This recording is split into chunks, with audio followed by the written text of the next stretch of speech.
Let it rain! Rain dance! Outlet! What is up, NBA fans? Welcome back to another episode of Shooting Bricks with your boy Akeem and our good old buddy Chipper Goldstein over there. What's up, Chip? Not much. Doing well. How are you? Man, I'm excited, dude. I'm excited to talk basketball. We haven't been able to get in for a little bit, so I'm just excited to get back in here and shoot the shit about some hoops with you, man. Shoot some bricks. Absolutely, because there's been some very good storylines. Definitely. And one of the ones I'm looking most, which I think is great, because we don't know if Miami or Boston's going to win. So you got a second-round pick leading the team to the NBA Finals. And then if the Heat goes, you have 5 undrafted players if you count Udonis Haslem. So it's a second-round pick versus undrafted players. And then Why would you not count Udonis Haslem? No, I'm saying if you count, because they never mentioned him. They mentioned Haywood Highsmith, Gabe Vincent, Duncan Robinson, Max Strus, and they never seem to mention Udonis Haslem. They don't bundle him in with the group of undrafted players. Weird. Maybe just because he's been there for so long and like contributing to that team for a long time. Yeah. Yeah, I'm excited, man. It's actually kind of crazy what's happening in the NBA in the last few years. It makes for more exciting basketball, I think, now that there aren't like extreme powers like there used to be. Like there used to be start of the playoffs, you knew who was going to be in the finals, you knew who was going to win the championship. Exactly. But like this new like thing going around the league where everybody's got good talent, and if you make the playoffs, like you have a legit shot. An 8th seed possibly going to the finals. And Hey, I was there. I was actually in New York when they were the 8th seed playing the Spurs. I was at the NBA Finals. I was at the one game that they won against the Spurs. But it's kind of cool because, like you said, I was telling this to my dad last night. 2019, Toronto Raptors. 2021, the Milwaukee Bucks. 2023, might be Denver Nuggets, and now you got all these small market teams winning the championships. That looks cool. It doesn't. It makes. I know that's exciting for you as an Orlando Magic fan. Put that thing away. I know that's exciting. I know that Chip Goldstein grabbing his phone on the pod. What's wrong with this guy? It was an Action Park supporter. Well, he can call back later. Anyways, I know that's exciting to you as a Magic fan. Like the fact that a small market team could win gives you a lot of hope. Like that, if you guys could ever get that coveted number 1 overall pick and use it the right way, maybe you can. Hopefully they draft, because this should be the last year they're in the lottery for like the next decade. Hopefully, you hope, but you never know. And then also, I really, obviously, I would love to. I want Miami to go to the finals. And when we talked 2 weeks ago, I didn't think it was realistic they were going to win Game 2 or take the lead that what they've done. But now I kind of want to see if Boston can be the first team that finally does the comeback. That's what I was gonna say. I wanted to get into that. I wanted to brush up on that a little bit. You want to start the package? Here we go. I just wanted to touch on that. I feel the opposite. I do want to eventually see a team come back from down 0-3. I just don't want it to be this Boston team. I don't think they deserve that accomplishment because they're underachieving and they shouldn't even be in this position. Yeah, no way. So I don't think they deserve the accomplishment of being a team to come back. I think the first team that I want to see do that, I want it to be a team that's the under. Say it was the other way around. Say Boston was up 3-0. It would be cool to see Jimmy and them, win 4 straight to win it. Because an underdog doing that, to me, is a team that deserves that kind of acclaim. Not a team that's underachieving and just decides to. See, I know Boston fans think it's already going to happen because the Red Sox did it to the Yankees in like 2003 or 2004, one of those years. Well, I'm not going to lie to you. I'm a little afraid that it could happen. I just. It's all Boston. It's one game at a time right now, and Boston is the better team. So.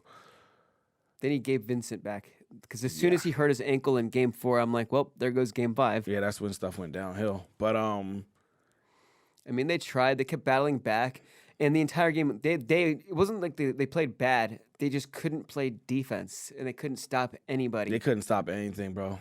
But this is a fun series. It's cool to see two teams because both teams have like a lot of hardworking guys on it, so it's just good to see like those like gritty players. Yeah. And to be honest with you, they were right. So Caleb Martin's been the number 1 player for the Heat in this series. Like Jimmy Butler hasn't done anything since Game 2. Yeah, Like- he hasn't been performing as well, but I mean he's the leader on that team. Yeah. Doesn't matter. So I'm hoping he turns in a monster performance. Like they actually I think he will. they highlighted it. So like there was something going on in Game 4, Dang.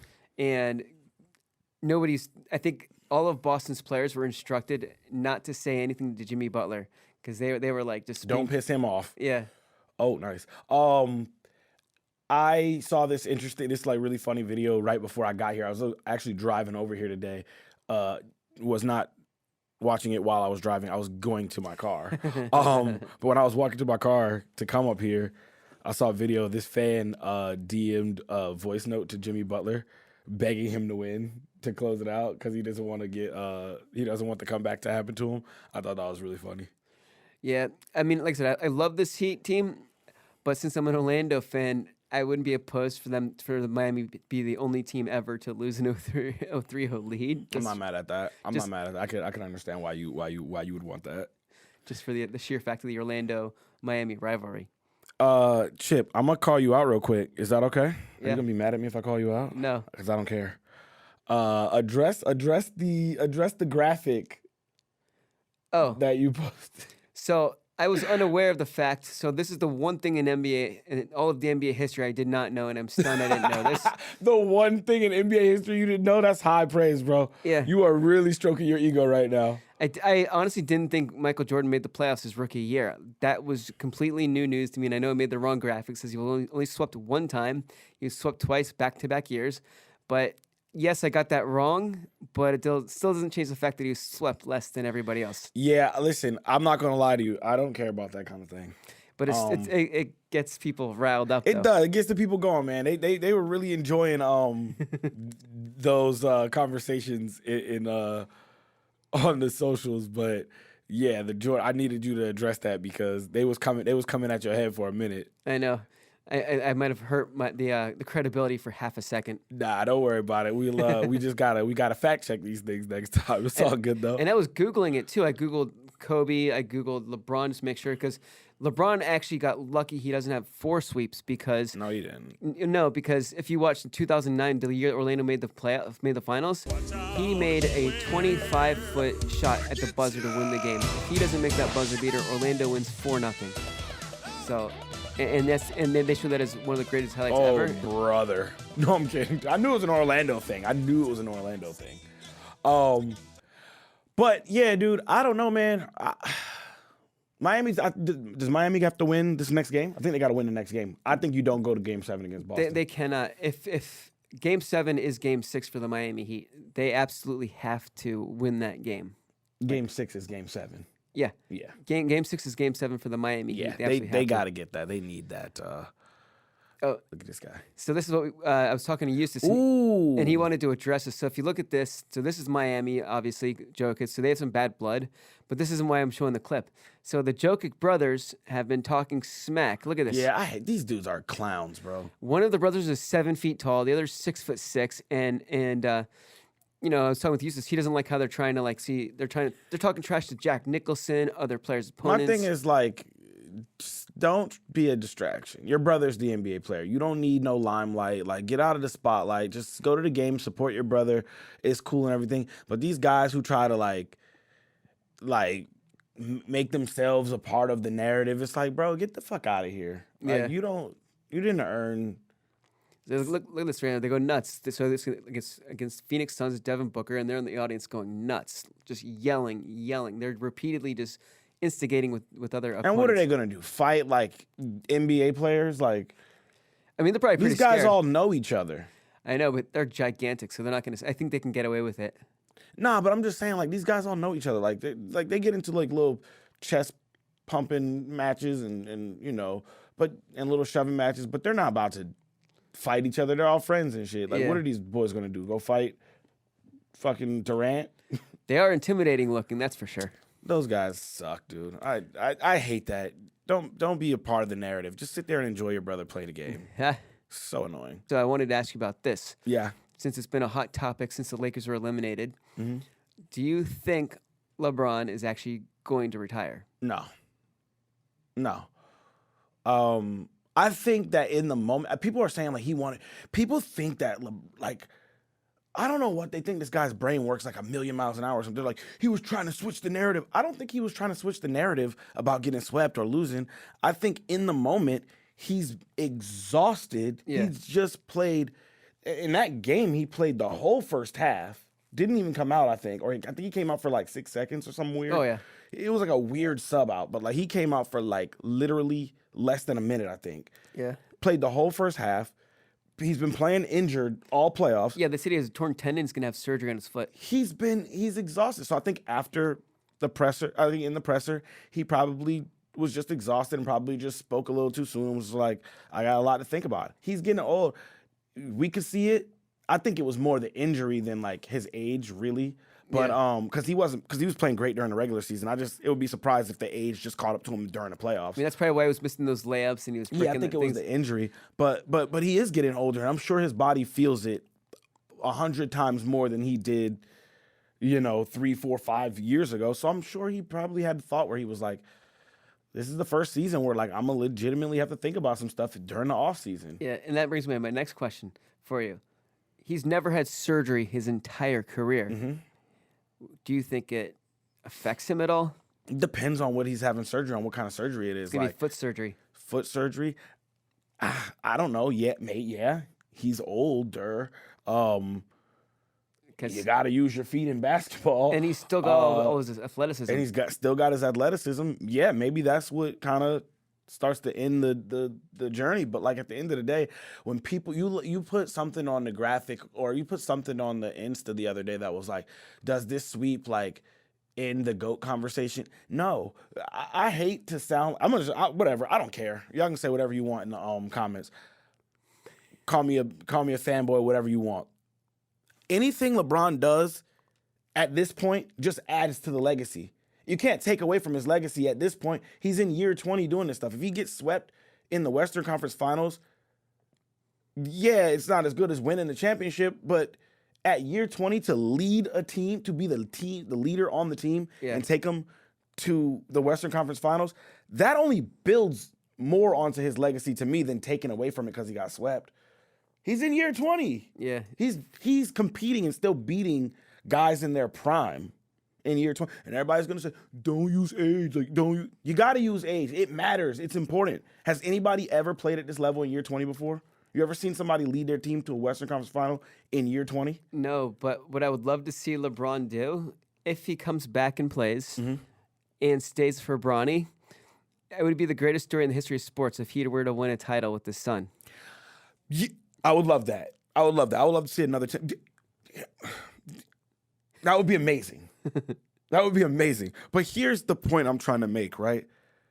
At the stage of Bron's career right now, where he's actually still leading teams to conference finals, most other players, if they're playing, which they're not, 99% of the league is retired by like, even the stars are retired before year 20. He's still leading teams to the conference finals in that year. Would AD, and I don't want to pile on AD because I've been really hating on AD this postseason. I think deservedly so. He is a great defensive player, but if we're going to pay you max money, we need max offense from you too. But AD should take the leadership role of this team, and Bron should be the second option. Yeah. They win a title if Bron is the second option on the team, or God forbid they get Kyrie and then Bron's the third option. Need to be the best third option in the league. He's already would already be the best second option in the league. That's the way that it should be going. Yeah. But he's still leading teams, and everybody's trying to take away from his legacy because he got swept in the Western Conference Finals. But it's like, yeah, it's like, and nobody gives. Well, Vince Carter played till he was 42, but Vince Carter was just like a role player, averaging 7. He was so effective, 7 points, and right. Like, what are we even? What are we talking about? It shocks me that people like literally try to take away from him and go, well, he's not the GOAT now. Got swept in the conference finals at 106 years old. If your granddad fucking made the finals, in Western Conference Finals in year 20, no, I'm kidding. But it's crazy to me. There was as part of the internet debate, there's one comment that I thought was I've never heard anybody say this. It's kind of funny. It's a little bit immature as well. and they had started their conversation for the argument. They're like for all you LeBron sexuals out there. That guy's so funny. That guy has great jokes. Jesus. The bronze sexual thing. It's so stupid. It's so stupid. But I love that people get passionate about that conversation. And it is fun. I wish that like it wasn't so like I wish people could open their eyes and see the greatness that we've gotten to witness over the last 20 years instead of just blind hatred and blind rage. And I'm guilty of it with Kobe. You hated and missed out on something great? Well, no, I watched all of his games, but the only reason why I didn't like Kobe Bryant was for two reasons.